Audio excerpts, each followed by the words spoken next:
समय शुक्राचार्य जी ने कहा नहीं राजन, छोटे बेटे ने विचार किया कि मैं नैष्ठिक ब्रह्मचारी रहूंगा।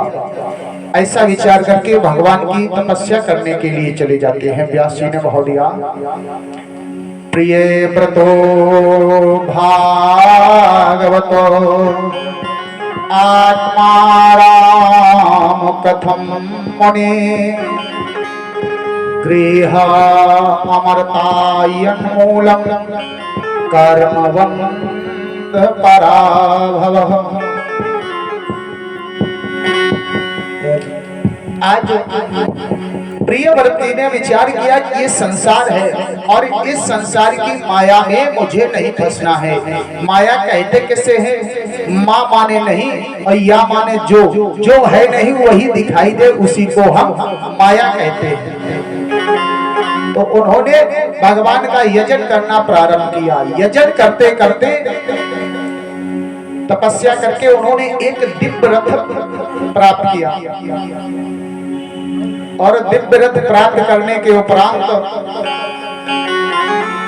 विचार आया कि ये रात्रि क्यों होती है, और जब रात्रि होती है तो हम लोग सो करके अपना जीवन इतना खराब कर देते हैं। तो उन्होंने अपने रथ को घुमाया। इस पृथ्वी की 7 परिक्रमाएं की तो 7 दिन तक रात हुई नहीं, दिन ही बना रहा। ब्रह्मा जी ने कहा क्या बात है कि आजकल रात नहीं हो रही। जाकर के देखा तो प्रियव्रत जी ने ऐसा कारण किया। जाकर के ब्रह्मा जी ने समझाया कि बेटा ये बहुत गलत बात है। जो प्रकृति का नियम है अगर हम लोग उसके विरुद्ध कार्य करते हैं तो उसमें हम लोगों का नुकसान है। रात्रि सोने के लिए बनाई गई। प्रियव्रत जी ने कहा बाबा मैंने विचार किया कि लोग सो करके 12 घंटे बर्बाद कर देते हैं, इसलिए अगर 12 घंटे जगेंगे तो भगवान का भजन करेंगे। और 2 ही लोग जागते हैं इस संसार में, लिखा है मानसकार ने। कौन कौन से लोग जागते हैं? कि ही जग जामिने जागई जोगी,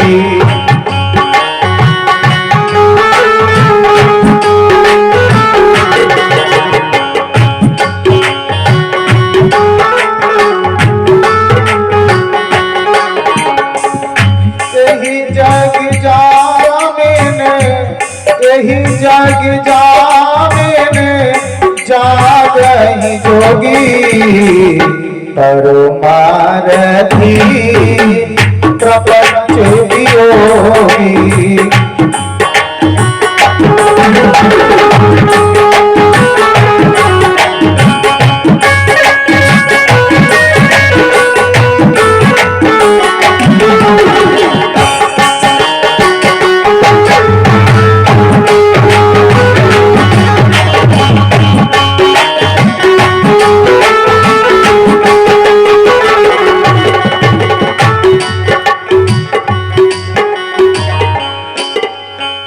संसार में कौन जागते हैं?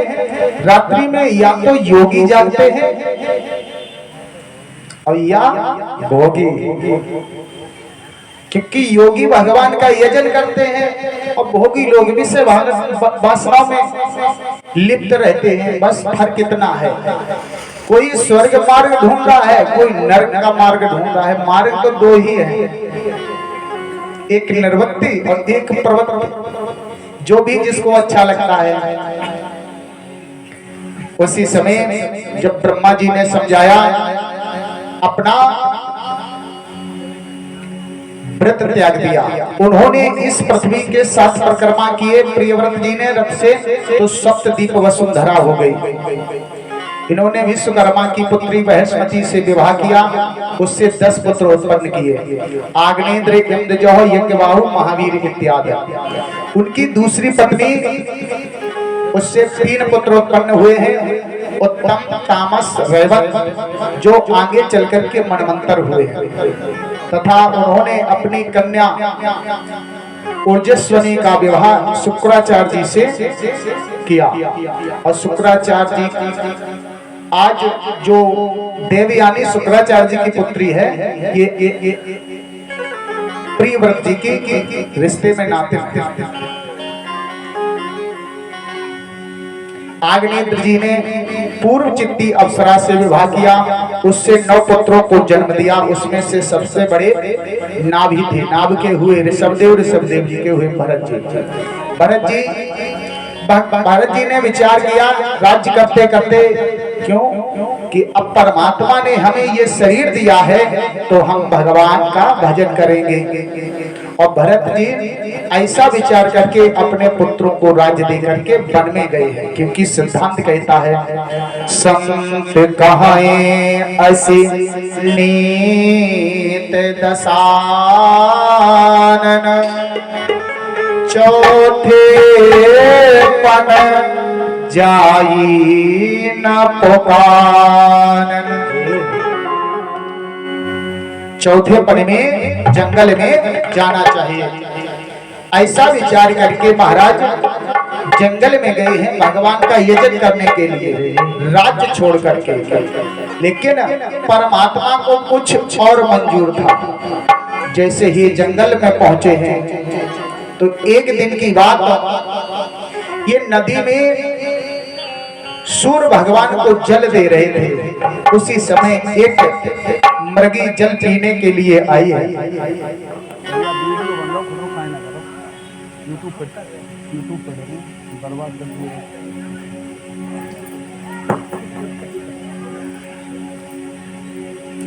आज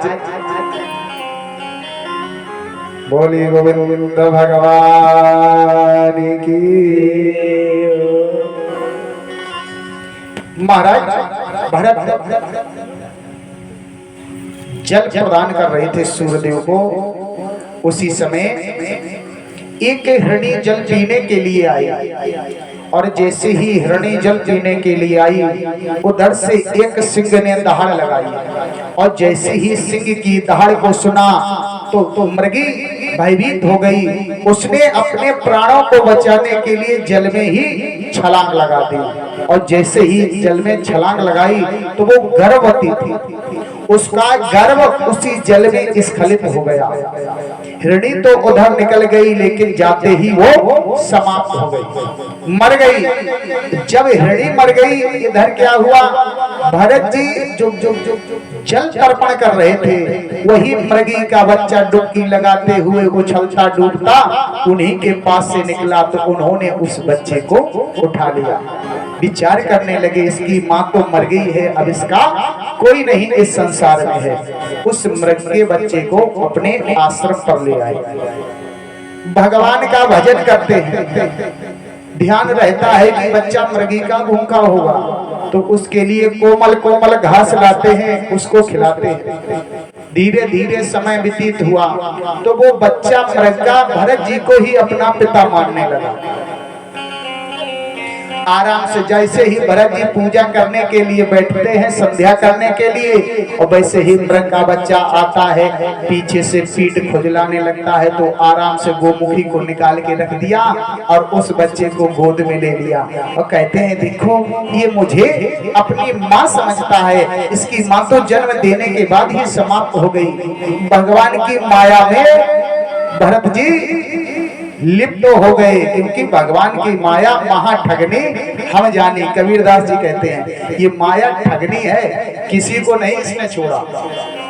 जैसे ही धीरे धीरे समय व्यतीत हुआ, एक दिन की बात, भरत जी आश्रम से बाहर गए हुए थे। उसी समय मृगों का झुंड आया, और जैसे ही मृगों का झुंड आया, उस मृग शावक ने देखा कि मैं जिसके साथ रह रहा हूं ये मेरी बिरादरी का तो लगता नहीं, ये तो कोई दूसरा है। तो वह मृग शावक अपने बिरादरी के साथ आश्रम छोड़ करके चला गया। भरत जी आज मृग के बच्चे को खोजने लगे। जिधर देखते हैं कहां गया कहां गया, मृग को खोजते खोजते जब वो है मृग नहीं मिला, मृग शावक नहीं मिला, तो उसका चिंतन करते करते भरत जी ने प्राण त्याग दिए। और जब प्राण त्याग दिए तो लिखा है अंतिम मति सागति।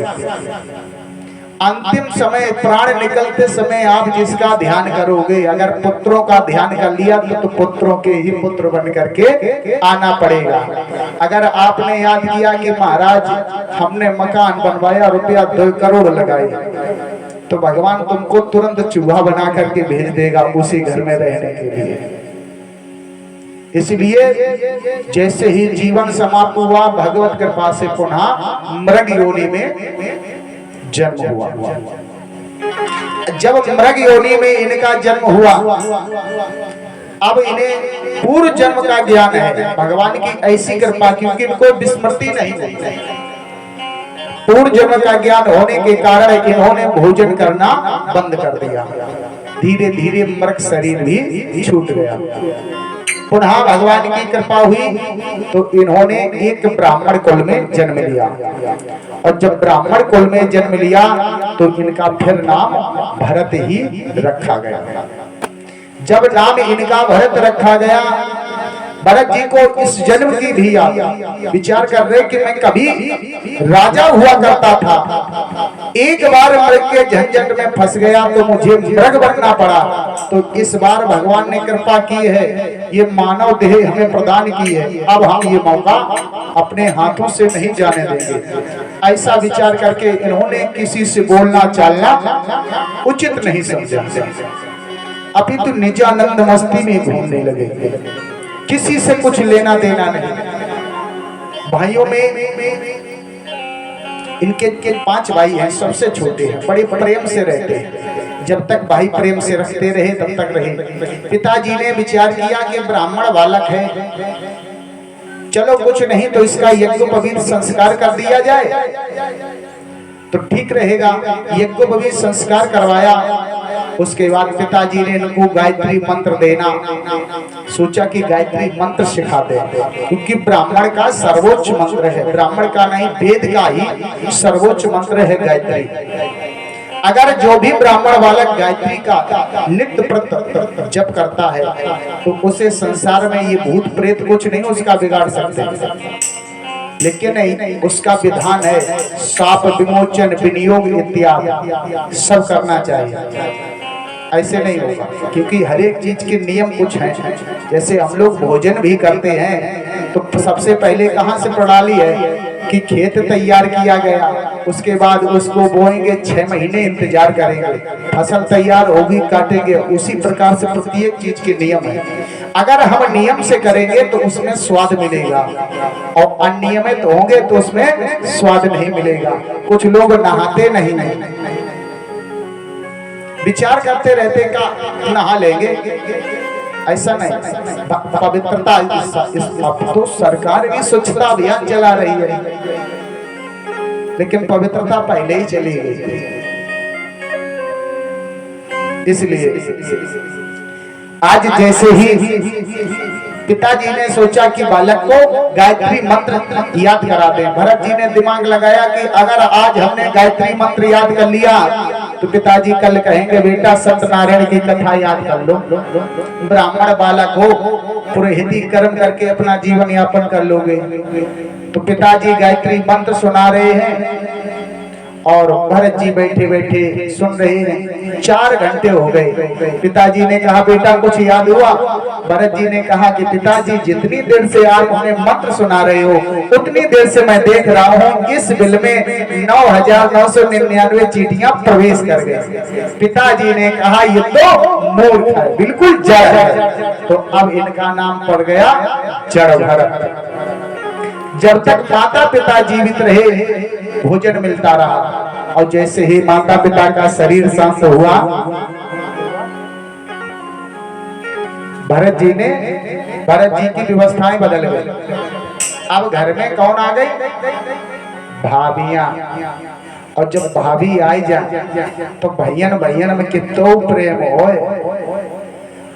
कुछ ना कुछ तो खुटकाएं जरूर करवाई दी के। जब बताओ तुम सवेरे तो निकल गए खेतन तक, अब देखा आराम से नहाए धो के कथा सुन रहे बैठे, इतनी तो समझा कोई जब कछु नहीं। क्योंकि एक बार यात्रा कर रहे थे तो एक ट्रक के पीछे बहुत सुंदर बात लिखी थी, वह बहुत अच्छी लगी हमको। हमने पढ़ा, उसे याद किया। उसमें लिखा था कि कश्मीर से डर नहीं लगता, कश्मीर से डर नहीं लगता, घाटी डरा देती है। और भैया से डर नहीं लगता, परंतु भाभी डरा देती है। और जैसे ही भरत जी की भाभियां आई, भरत जी कुछ काम धंधे नहीं करते थे। पहले तो भोजन मिलता रहा, उसके बाद उन्होंने क्या किया कि जो बच जाता था जूठ निकला। भरत जी कहते थे जो राम सो राम, क्योंकि निजानंद मस्ती में मैं झूमता हूँ। जो निजानंद में अपने आप को डुबोए हुए है, उसे संसार से कुछ नहीं लेना देना। एक दिन की बात, भाभियों ने कहा कि भैया भैया को साथ में ले जाया करो कुछ काम कराने के लिए। भाइयों ने कहा कि तुम्हें ज्ञान नहीं, मेरा भैया मूर्ख है, उसे कुछ ज्ञान नहीं काम करने का, कि काम कुछ करवाओगे तो अपने आप सीख जाएंगे, आज नहीं तो कल। जब बार बार कहा तो भाइयों ने कहा कि भैया चलो खेतों पे कुछ काम है। भरत जी ने कहा चलो, साथ में लेकर के गए, फावड़ा लिया और खेतों में कहा भैया इस खेत की मेड़ बांधनी है। भरत जी ने कहा कैसे बांधनी है। जैसे काम शुरू हुआ, भरत जी ने फिर दिमाग लगाया कि अगर आज मेड़ बांध दे, कल से कहिए भैया पानी लगाया। तो कहा भैया यहाँ से मिट्टी उठा करके और यहाँ पे रखना है। तो भरत जी ने वहीं से एक जगह से खोद करके और दूसरी जगह टाल कर दिया। शाम को भाई लोग पहुंचे तो क्या देखा कि एक जगह गड्ढा है और एक जगह मिट्टी का ढेर लगा हुआ है। आकर के देवियों से कहा कि मैंने कहा था मेरा भैया मूर्ख है, उसकी समझ में कुछ नहीं आता, लेकिन तुमने बात नहीं मानी। देखो आज उसने पूरा खेत ही बर्बाद कर डाला। कुछ दिन काम धीरे धीरे चला, फिर दूसरी देवी जी बोली कि निभाई जाओ करो, सीधे में खेवे के न थोड़ो। तो उन्होंने कहा कि चिंता मत करो, ऐसा करो कि इन्हें मोटा काम दो। कहा भैया चलो इस बार मक्के की फसल है, उसकी निराई करनी है। भरत जी बोले ठीक है चलो चलो। भरत जी पहुंच गए निराई कराने के लिए, और भाइयों ने फसल बताई कि इसको छोड़ना है और घास को निकालना है। भरत जी ने कहा ठीक है आप जाओ, शाम तक आपको खेत तैयार मिलेगा। अब भरत जी ने क्या किया कि जितनी घास थी उसको छोड़ते गए, मक्का के जितने पेड़े मिले, शाम तक 5 बीघा खेत लेवल कर दिया। भाई लोग आए, अब इनको रोटी मिलना बंद हो गया कि जब काम धंधे कुछ नहीं करते हो। फिर भाइयों ने शाम को ढूंढा, कहाँ है छोटे भैया, ढूंढ के लाए। अब रोटी कौन मिलती है, 3 दिन की दे दे बासी या 4 दिन की। वो तो अपना जीवन यापन कर रहे थे, सिर्फ इस देह से उन्हें कोई लेना देना नहीं था। फिर कहा कि चलो ऐसा करो कि अब की बार जुंडी की फसल है, इनका क्या बोलते हैं वो जो बैठ करके लोग चिड़िया उड़ाते हैं, उस पे बिठा दिया गया और कहा भैया तुम्हें चिड़िया उड़ानी है। भरत जी ने कहा ठीक कोई बात नहीं। भरत जी चिड़िया उड़ाने के लिए जैसे ही निर्धारित किए गए तो भरत जी खेत में आराम से उसी जो मैरा बोलो क्या मंच बोली जाती, उस मंच पर बैठ गए और आराम से भजन कर रहे हैं। क्या चिड़ियों को बुला रहे हैं कि राम की चिड़िया राम के छको चिड़ियों घर घर पे।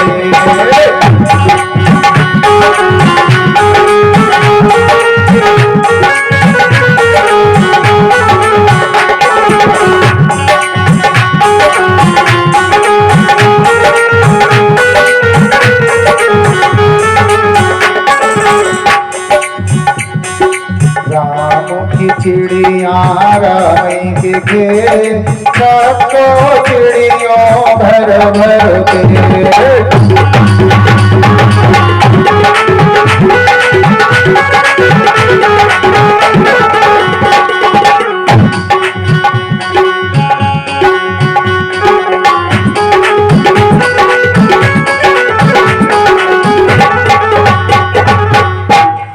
आज भरत जी उसी मंच पर बैठे हुए, मंचान पर बैठे हुए आवाज लगा रहे हैं। सभी चिड़ियां आती हैं, दाना चुनती हैं, चुन कर के पानी पीने के लिए चली हैं। भरत जी ने कहा ये तो बहुत गलत बात है, बेचारी थक जाती होंगी तो तुरंत उठे। गांव के किनारे एक देवी देवता होत का बोले जा, जहाँ मटका मटकियां फूट जाते हैं वहां रख दी जाती है। तो सारे मटका मटकियां उठाए और उनमें पानी भर भर करके खेतों में ही रख दिया। आराम से चिड़िया चुनती हैं और जल पीती प्रेम से। क्यों? भरत जी कह रहे हैं क्योंकि सब में उसी का नूर समाया, कौन है अपना कौन पराया, सबको कर प्रणाम तुझको अल्लाह रखेगा। परमात्मा के ही सभी अंश हैं, ईश्वर अंश जीव अविनाशी। बस हम लोग इसी माया में लिप्त रहते ना। ये पंडित जी हमारे रिश्तेदार हैं, बाद बाकी कोई नहीं। इस सनातन धर्म में अपितु मानव शरीर जिसने धारण किया है, कोई भी धर्मी हो, चाहे ईसाई हो, चाहे इस्लाम हो, चाहे सनातनी है, अब तो कई धर्म हो गए, अगर मानव है तो वो मेरा भाई है। इंसानियत हो जिसमें वो इंसान चाहता हूँ मैं, फिर से एक भारत पाकिस्तान चाहता हूँ। हम लोगों में कोई बंटवारा नहीं चाहिए। मैं आरती के संग में, मैं आरती के संग में अजान चाहता हूँ। क्यों? हम लोग मानव हैं। कैसे? किसी विद्वान ने भाव दिया है कि मानवता का धर्म निभाओ, फिर आरती अजान करो। मानवता का धर्म निभाओ, फिर आरती अजान करो। पहले आरती है, इसके बाद अजान है। और करना क्या है? वंदे मातरम, वंदे मातरम, वंदे मातरम गान करो। मानवता होनी चाहिए।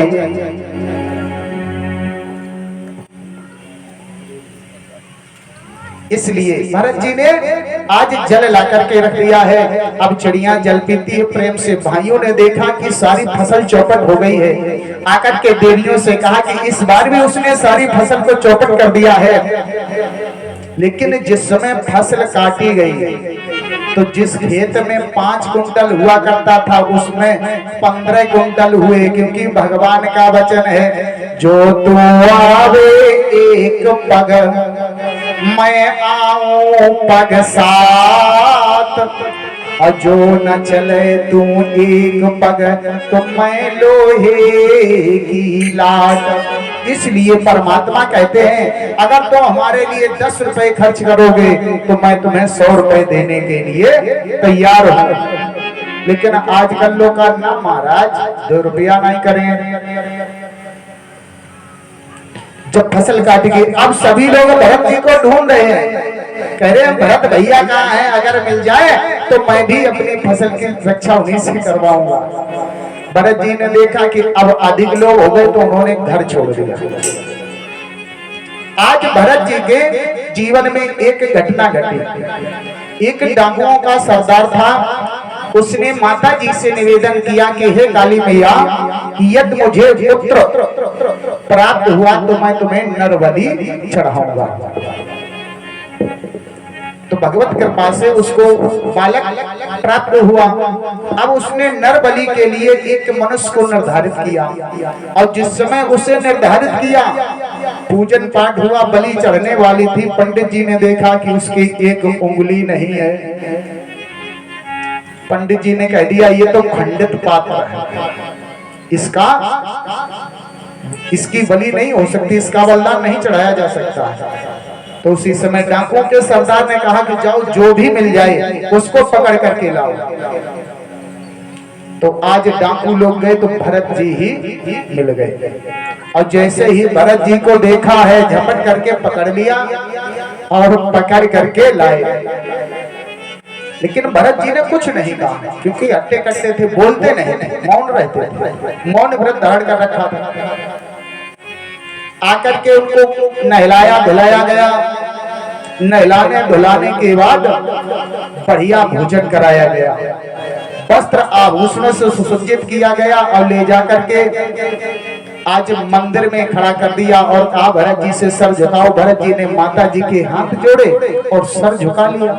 भरत जी को ये इस बात की परवाह नहीं कि ये दुष्ट मुझे मार देंगे, क्योंकि भरत जी जानते हैं जाको राखी साइया मार सके ना को।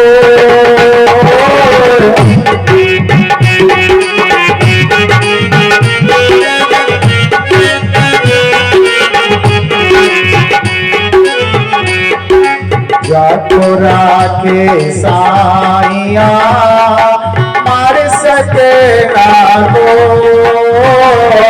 बाल न बाका कर सके, बाल न बाका कर सके, चाहे जो जग बैरी हो।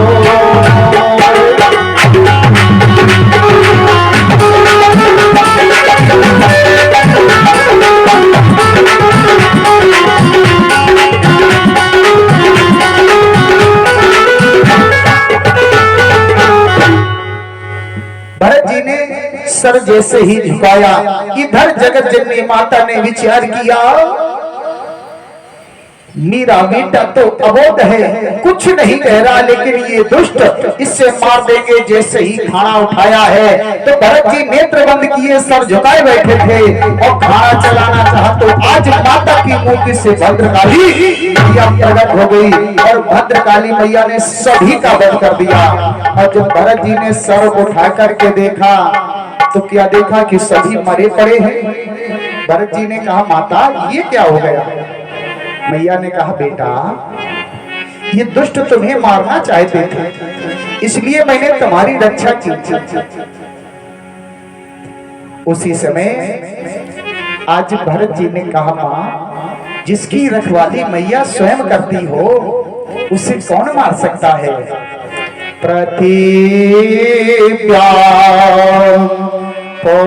पोत्रास्ते जनने वहवा संत सरला परम ते सामधे विरल तरलो तव सुता मदीयोयं त्यागा समुचित मिदं नो तव सिरे कुपुत्रो जायेते क्वचिदित माता न भवति। भरत जी ने कहा मैया पुत्र कुपुत्र हो सकता है, लेकिन माता कभी कुमाता नहीं हो सकती है। उसी समय भरत जी ने हाथ जोड़ करके कि मां इन सभी को जीवित कर दो। भरत जी ने सभी को जीवन दान दिलाया और मंदिर को छोड़ करके जैसे ही चले, आज भाइयों ने देखा कि देवर जी तो आज खूब सोनो चांदी, तो सबरी भाभी दौड़ी भैया मेरे घर है आओ, भैया मेरे घर है। भरत जी समझ गए कि मेरा सत्कार नहीं, ये धन दौलत का सत्कार हो रहा है। उसी समय भरत जी घर पहुंचे और धीरे से सब उतार करके अपनी अपनी भाभियों को दे दिया। और जैसे ही धन खत्म हुआ फिर भरत जी को रोटी मिलना बंद।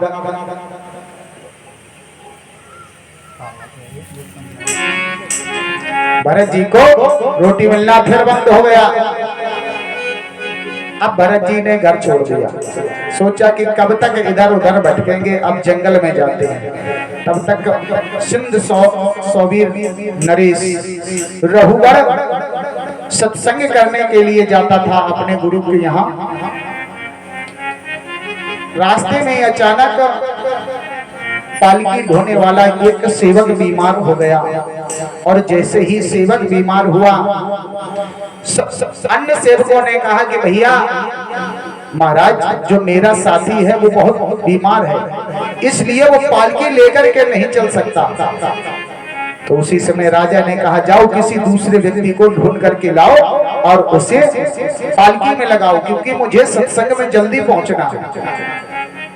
तो सेवक लोग जैसे ही दौड़े तो क्या देखा कि भरत जी ही मिल गए और भरत जी को पकड़ लिया, आकर के पालकी में लगा दिया।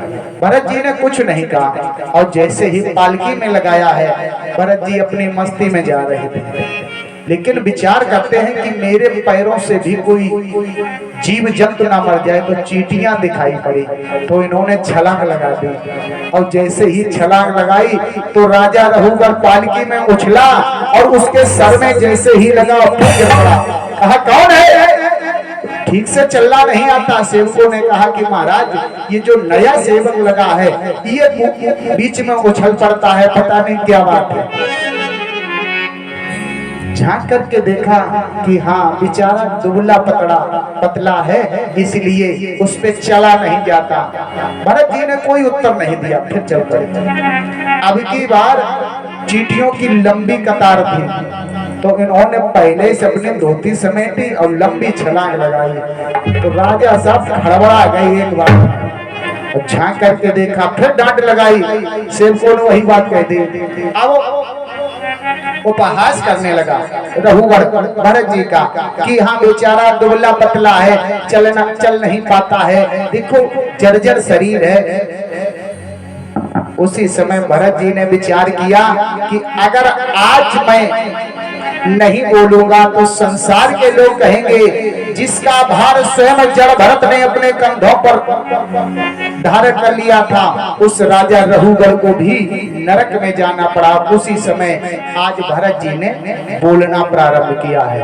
भरत जी ने कहा कि राजन तुम क्या कह रहे हो कि मैं दुबला हूं?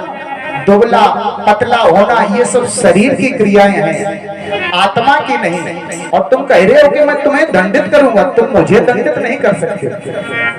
क्यों? ये अगर तुम दंड दोगे तो इस शरीर को दोगे। जैसे ही इस बात को सुना तो तुरंत झांक करके देखा, विचार करने लगा ये कौन व्यक्ति है। हाथ जोड़ करके रघुवर ने कहा ना हम विसंगे सुरराज वज्रा। अरे मैं देवराज इंद्र के वज्र से नहीं डरता हूँ, यम के दंड से नहीं डरता हूँ, लेकिन डरता हूँ किससे?